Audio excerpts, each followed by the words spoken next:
കണ്ണൂർ മലപ്പട്ടത്ത് ഉയർന്നു കേട്ടൊരു മുദ്രാവാക്യമുണ്ട്. ചുമ്മാ ഇരിക്കുന്നവനെ ചുണ്ണാമ്പ് തേക്കുന്ന രീതിയിലുള്ള മുദ്രാവാക്യം.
ധീരജ് രാജേന്ദ്രൻ എന്ന ചെറുപ്പക്കാരനെ നിഖിൽ പൈലി എന്ന യൂത്ത് കോൺഗ്രസിന്റെ സംസ്ഥാന നേതാവ് കൊലക്കത്തിക്ക് ഇരയാക്കിയ കത്തി കൈവശമുണ്ടത്രേ.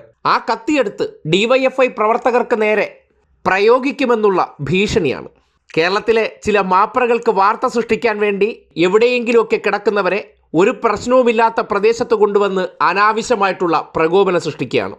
തെരഞ്ഞെടുപ്പ് അടുത്ത കാലഘട്ടത്തിൽ സതീശൻ ചാവേറാക്കി യൂത്ത് വ്യാജനെ രംഗത്തിറക്കിയിരിക്കുകയാണ്.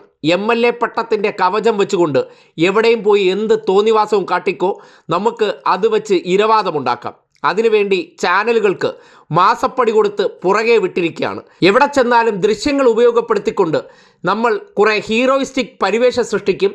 ഇല്ലാത്ത പ്രകോപനമുണ്ടാക്കി അടി കിട്ടുകയാണെങ്കിൽ അതിൻ്റെ പേരിൽ ഇരവാദമുണ്ടാക്കും. അതിൻ്റെ ഭാഗമായിട്ട് നടത്തിയ മുദ്രാവാക്യം വിളിയാണ്. എഞ്ചിനീയറിംഗ് കോളേജിലെ ഒരു SFI വിദ്യാർത്ഥിയെ കൊലക്കത്തിക്ക് ഇരയാക്കിയിട്ട് ഇരന്നു വാങ്ങിയ മരണമെന്നാണ് അന്ന് K. സുധാകരൻ അതിനെക്കുറിച്ച് പറഞ്ഞത്. ആ ജീവനെ മുൻനിർത്തിക്കൊണ്ടും ആ വിദ്യാർത്ഥിയുടെ പേര് മുൻനിർത്തിക്കൊണ്ട് DYFIക്ക് നേരെ ആ മുദ്രാവാക്യം ഉയർത്തുമ്പോൾ സ്വാഭാവികമായിട്ട് പ്രകോപനമുണ്ടാകും. അതിൻ്റെ പേരിൽ പ്രതികരണമുണ്ടാകും. ആ പ്രതികരണം ഉണ്ടാകണമെന്ന് ആഗ്രഹിക്കുകയാണ്. ഒരു പ്രശ്നവുമില്ലാത്ത പ്രദേശത്ത് ചെന്ന് അനാവശ്യമായിട്ട് പ്രശ്നങ്ങൾ സൃഷ്ടിക്കുകയാണ്.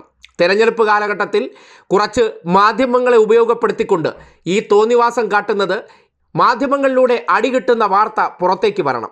അത് ഉയർത്തിക്കാട്ടിക്കൊണ്ട് പോലീസ് കാടത്തമാണെന്നും ആഭ്യന്തര വകുപ്പ് മന്ത്രി പിണറായി വിജയൻ സാധാരണക്കാരായിട്ടുള്ള ചെറുപ്പക്കാരെ അടിച്ചൊതുക്കുന്നു എന്നുള്ള രീതിയിൽ വാർത്തകൾ സൃഷ്ടിക്കണം.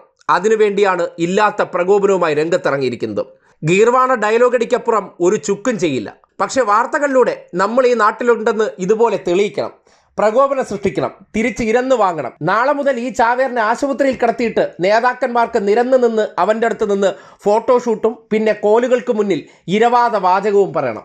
അതിനുവേണ്ടി ഒരു സ്വാധീനവും ഇല്ലാത്ത മേഖലയിൽ പോയി സ്വാധീനമുള്ളവരെ പ്രകോപിപ്പിക്കുകയാണ്. അവരുടെ മുന്നിൽ ഷോ കാണിക്കുകയാണ്. ക്യാമറകൾക്ക് മുന്നിൽ തകർത്ത് അഭിനയിക്കുകയാണ്.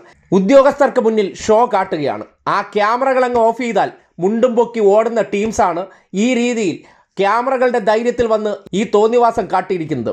പോലീസ് ഉദ്യോഗസ്ഥർ ഇവിടെ സംയമനമല്ല പാലിക്കേണ്ടത്. ഇമാതിരി ക്രമസമാധാന പ്രശ്നം ഉണ്ടാക്കുന്നവരെ വളരെ കൃത്യമായി നേരിടുകയാണ് വേണ്ടത്. അതിൽ ദാക്ഷിണ്യം കാണിക്കുന്നിടത്താണ് ഇതുപോലുള്ള തോന്നിവാസങ്ങൾ അരങ്ങേറുന്നതെന്ന് പറയേണ്ടി വരികയാണ്. ഇതിന് തിരിച്ചെന്തെങ്കിലും പ്രതികരണമുണ്ടായാൽ സ്വാഭാവികമായിട്ടും ഇരവാദമായിട്ടും അല്ലെങ്കിൽ നാളുകളിൽ കരിദിനമായിട്ടും പ്രതിഷേധമായിട്ടൊക്കെ രംഗത്തിറങ്ങാം.